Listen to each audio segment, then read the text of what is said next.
Assalamualaikum warahmatullahi wabarakatuh. Waalaikumsalam warahmatullahi wabarakatuh. Bagaimana kabarnya anak-anak hari ini? Alhamdulillah baik, Pak. Alhamdulillah, jika baik, mari kita bersemangat dulu. Mana semangatmu? Ini semangatku, yes. Nah, terima kasih anak-anak. Jadi tetap bersemangat ya.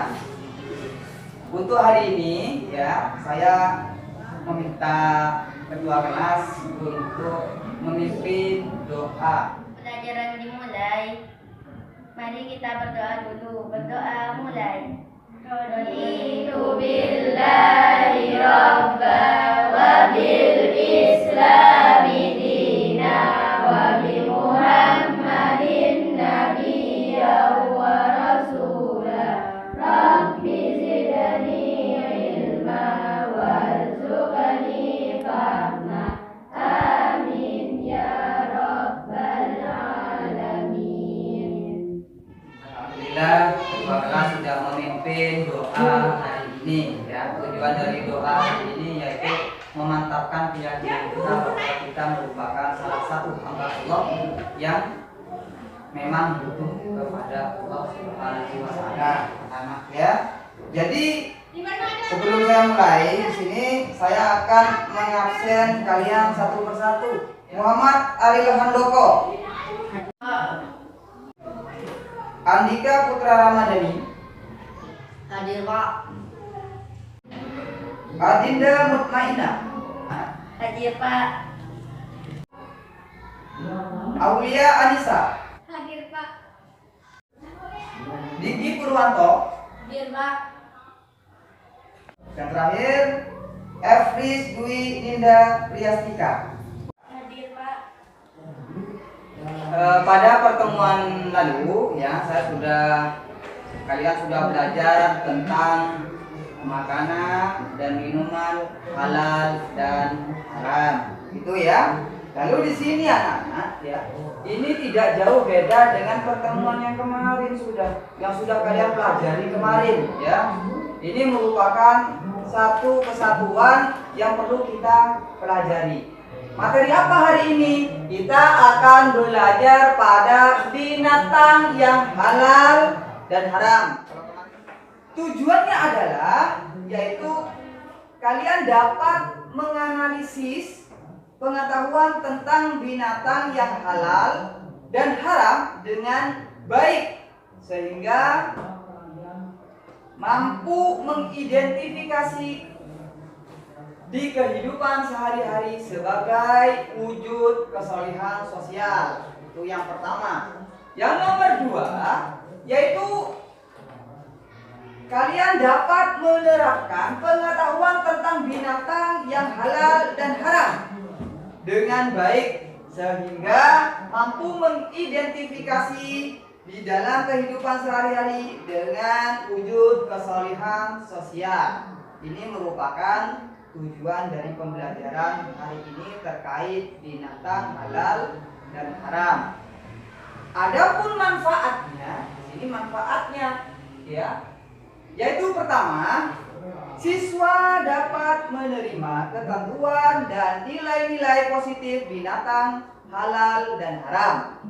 Yang nomor dua, siswa mampu membiasakan sikap hati-hati dalam hidup sehat dan memilih makanan yang berasal dari binatang. Yang nomor tiga, siswa mampu menganalisis ketentuan binatang yang halal dan mana yang haram. Yang nomor empat, siswa mampu menyajikan hasil klasifikasi binatang yang halal dan haram. Itu ya. Ini merupakan salah satu manfaatnya. Sekarang di sini ya, ada pertanyaan awal di sini. Saya akan bertanya kepada kalian. Tentunya kalian ini memiliki hewan peliharaan di rumah, ya? Punya peliharaan di rumah? Ya. Saya ulangi, punya peliharaan di rumah? Punya. Kira-kira pelihara apa kalian di rumahnya? Kucing. Sapi. Sapi. Ayam. Burung. Ayam. Ayam. Apa lagi? Merpati. Kambing. Dan itu merupakan hewan peliharaan. Pertanyaan selanjutnya yang nomor 3, dapatkah dikonsumsi hewan yang kalian pelihara itu? Yang sudah kalian sebut itu? Tidak. Bisa. Tidak semuanya bisa dikonsumsi. Si. Sebab itu, tolong dilihat di sini. Pak Eko punya gambar ya. Dilihat, ini gambarnya. Lihat, perhatikan gambar di situ. Di sini ada 6 gambar anak-anak. Ya, ada 6 gambar. Gambar apa saja Pak di situ? Ini gambar di atas sendiri. Gambar apa di situ? Sapi. Sapi. Lalu Kambing. Kelinci. Babi. Babi. Terus? Kucing. Burung. Burung apa ini? Elang. Elang atau burung Jawa nih. Berarti sudah tahu di sini ya.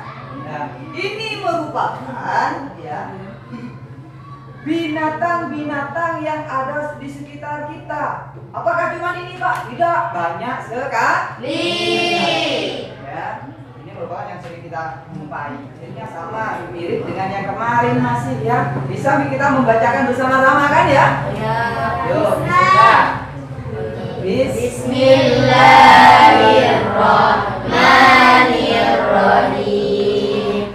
Ya ayyuhan nasu kulu mimma fil ardi halalan thayyiban wa la tattabi'u khutuwatis syaitan innahu lakum aduwwun mubin.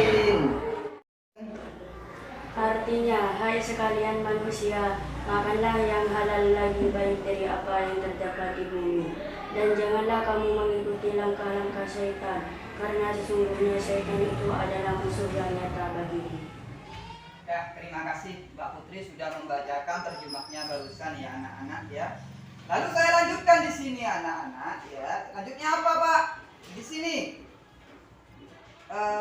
syarat makanan dan minuman untuk orang Muslim ini sama ya, sama kayak kemarin itu. Syaratnya apa? Yang pertama yaitu harus halal, karena kita seorang Muslim ya. Halal bagaimana Pak? Sama kayak kemarin juga.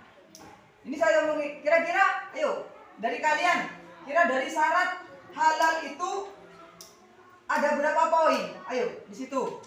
3. Ada 3. Apa saja yang bisa menjawabkan silakan. Halal cara mendapatkannya. Halal cara mendapatkannya. Lalu Halal karena proses cara pengolahannya. halal karena proses cara pengolahannya. Lalu Halal karena zatnya. halal karena Zatnya. Ini merupakan syarat halal ya yang pertama. Lalu di situ adalah toyib. Toyib itu apa anak-anak? Baik ya. Toyib itu baik. Baik ya, baik bagi tubuh dan kesehatan. Jadi tidak berlebih-lebihan, sesuai dengan porsinya anak-anak ya. Di sini ya, jenis binatang yang dihalalkan itu dibedakan menjadi 2 macam anak-anak ya. Yang pertama, binatang yang hidup di air. Yang nomor 2 itu adalah binatang yang hidup di darat. Jadi segala yang pertama yaitu binatang yang hidup di air, segala jenis binatang yang hidup di air, baik itu air tawar maupun air laut, itu halal hukumnya untuk dimakan. Lalu yang nomor 2, jenis binatang yang hidup di darat. Apakah itu Pak? Semua jenis binatang baik yang boleh menurut syarat maka boleh dimakan dagingnya anak-anak. Ya, seperti contohnya hewan peliharaan yang ada di rumah kalian itu, contohnya adalah lembu, sapi, kambing, ayam, domba, kerbau, kelinci dan lain sebagainya. Tuh ya. Nih. Adapun hikmah mengkonsumsi binatang yang halal di sini ada 5. Nanti kalian bisa mencari sendiri ya, karena nanti akan saya bentuk menjadi beberapa kelompok tentunya ya. Jadi saya sebutkan di sini hikmah mengkonsumsi binatang halal yaitu meningkatkan ketakwaan kepada Allah Subhanahu wa taala. Jadi kita diminta akan menjadi diri yang takwa kepada Allah. Lalu yang nomor 2, meningkatkan rasa syukur kepada Allah yang telah menyediakan berbagai macam protein hewani dari binatang yang halal. Yang nomor 3, dengan mengkonsumsi daging dari binatang yang halal, berarti kita telah memelihara diri secara lahir dan batin. Nomor 4, dengan makan daging hewan yang halal, zat protein yang terkandung di dalamnya sangat baik untuk pertumbuhan jiwa dan raga kita. Yang nomor 5, sebagai ujian untuk menguji keimanan manusia, mampukah mereka untuk senantiasa berpegang teguh kepada kebiasaan makan makanan dari daging yang halal dan menghindari memakan daging yang haram. Itu. Di sini adalah jenis binatang yang diharapkan. Jadi mirip kayak kemarin makanan dan minuman halal. Jadi di sini ada 2 haram karena zatnya. Jadi memang haram dari zatnya, yaitu contohnya itu adalah daging babi. Nah ini di sini ada darah. Ya. Lalu semua jenis burung yang bercakar dengan cakarnya mencekram atau menyerang mangsa. Semua jenis binatang yang buas dan bertaring. Lalu binatang yang diperintahkan supaya dibunuh. Ini haram karena zat ini. Ya. Binatang yang buruk atau menjijikkan. Lalu yang terakhir adalah semua makanan yang bermudarat. Haram di ghairihi. Haram karena hal-hal yang lain. Contohnya yaitu adalah bangkai, kecuali ikan dan belalang. Tadi kan sudah katakan bahwa ikan itu hidup di air, ya. Belalang hidup di darat. Tuh. Di sini bangkai, kecuali ikan dan belalang, janin yang berada dalam perut hewan yang disembelih. Lalu binatang yang disembelih untuk sesaji itu haram karena sudah tujuannya. Jadi tujuannya tidak tepat ya. Terus binatang yang disembelih tanpa membaca bismillah atau basmalah. Lalu jalalah. Jalalah itu adalah hewan atau binatang yang sebagian besar makanannya yaitu berasal dari feses atau kotoran ya, yang menjijikkan modelnya. Lalu yang terakhir itu adalah makanan haram diperoleh dari usaha dengan cara boleh. Nih ya. Ini masih banyak juga. Lalu di sini ada pun hikmah mengkonsumsi binatang haram. Loh, yang pertama apa? Hikmah mengkonsumsi binatang atau hikmah menghindari mengkonsumsi binatang haram, yaitu diharamkan karena apa? Pertama, babi itu diharamkan karena di dalam daging babi itu mengandung cacing pita. Di dalam bangkai, sekarang nomor 2 itu bangkai. Di dalam bangkai tersebut mengandung mikroba. Apa mikroba itu, Pak? Mikroba itu merupakan salah satu hewan paling kecil. Mikro itu terdiri bahasa mikro, ya, kecil. Ya. Sehingga mampu meracuni bahkan merusak tubuh manusia. Anak-anak ya, hari ini saya juga ingin mengajak diskusi kalian. Di sini Pak Eko akan menggunakan strategi pembelajaran yaitu indeks Karpman. Indeks Karpman itu menggunakan kartu. Di sini Pak Eko punya kartu. Jadi saya akan bagi kalian ambil sebentar lagi ya. Setelah kalian ambil, kalian mencari kelompoknya. Ya. Bisa kan ya? Bisa. Saya berikan ya. Silakan dipilih. Kambing, tikus, kucing. Sudah dapat semua ya kartunya ya? Ya. Tunjukkan kartunya yang pegang. Nah, ya. Jadi, kalau sudah selesai sesuai dengan kelompoknya, ya silahkan kalian diskusikan tentang binatang yang sesuai dengan kelompoknya masing-masing. Silakan sudah didiskusikan. Nanti setelah diskusi silakan dipresentasikan. Ya, paham ya? Ada semua jenis binatang yang dimakan oleh muslim manusia perempuan yang membawa manfaat.